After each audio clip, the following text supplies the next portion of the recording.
नमस्कार दोस्तों, एक बार फिर आपका स्वागत है आपके अपने चैनल मिरर ऑफ लाइफ में।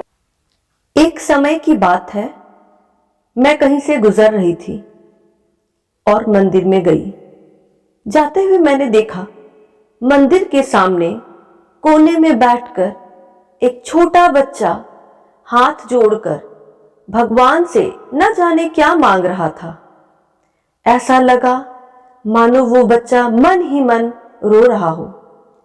मेरी भी नजर उस बच्चे पे पड़ी। मैं उसके पास बैठ गई और उसे देखने लगी। जैसे ही उसने आंखें खोली, एक अजनबी ने उससे पूछा, क्या मांग रहे हो भगवान से बेटा? बच्चा बोल पड़ा, मेरे पिताजी की मौत हो गई है और मैं उनके लिए स्वर्ग मांग रहा हूं। मेरी मां हमेशा रोती रहती है, उनके लिए सब्र मांग रहा हूं। और मेरी एक बहन है, मैं उसकी इच्छा पूरी कर सकूं, इसलिए भगवान से पैसे मांग रहा हूं। फिर उस अजनबी ने पूछा, बेटा क्या तुम स्कूल जाते हो? लड़के ने मुस्कुराते हुए कहा, हाँ जाता हूं। अजनबी ने पूछा, किस क्लास में पढ़ते हो बेटा?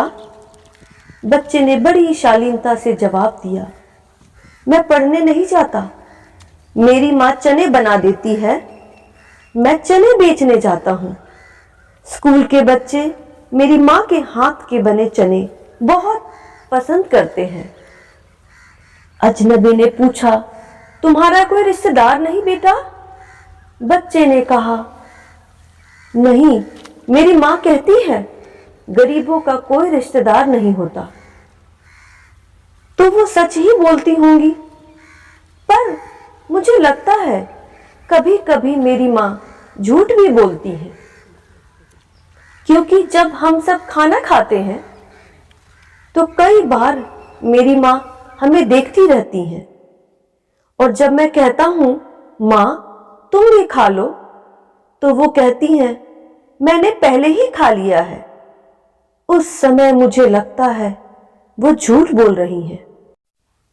उस अजनबी का दिल पसीज गया और उसने बच्चे से कहा, अब तुम भी स्कूल जाया करो, मैं तुम्हारे घर का खर्च दे दूंगा। बच्चे ने कहा, बिल्कुल नहीं, क्योंकि पढ़ाई करके लोग बड़े इंसान बन जाते हैं और गरीबों से नफरत करते हैं। पढ़ाई में ऐसा क्या सिखाया जाता है? बच्चे की एक एक शब्द वहां बैठे लोगों को शर्मिंदा कर रही थी।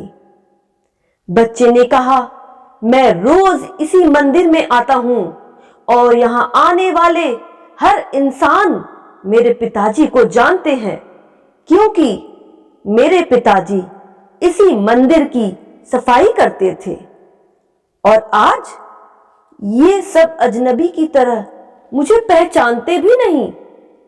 इतना कहना था और वो बच्चा फूट फूट कर रोने लगा।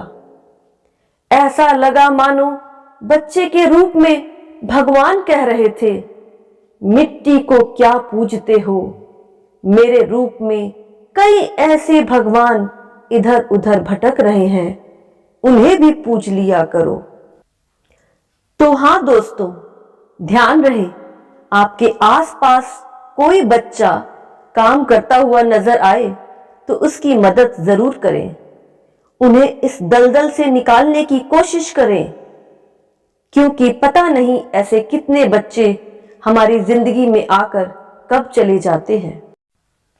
लेकिन ध्यान रहे दोस्तों, महान सेवा यह है कि हम किसी जरूरतमंद को इस तरीके से मदद करें कि वह बाद में अपनी मदद खुद कर सके। आप अपनी मदद के द्वारा उसे अपाहिज ना बनाएं। मदद ऐसे करें जिससे वो अपनी जिंदगी अपने तरीके से जी सके। और प्यारे बच्चों, आज आपको जितनी खुशी, सुख सुविधाएं आपके माता पिता से मिल रही है, उनका सही इस्तेमाल करें और एक अच्छा नागरिक बने। मेरे प्यारे बच्चों, अवसर हमेशा एक कड़ी मेहनत के रूप में दिखाई देती है, इसलिए अधिकांश लोग उस अवसर को पहचान नहीं पाते। यदि अवसर दस्तक नहीं दे तो एक दरवाजा बनाएं और अपने आप अवसर की तलाश करें। जीत समस्याओं में अवसर खोजने से आती है। बहाने तो हमेशा ही रहेंगे, लेकिन अवसर हमेशा नहीं मिलते। आशा करती हूं आपको मेरी बात समझ आई होगी और आप इस पर अमल करेंगे। फिर मिलते हैं अगले वीडियो में अगले रविवार। तब तक के लिए अपना ख्याल रखें। नमस्कार दोस्तों।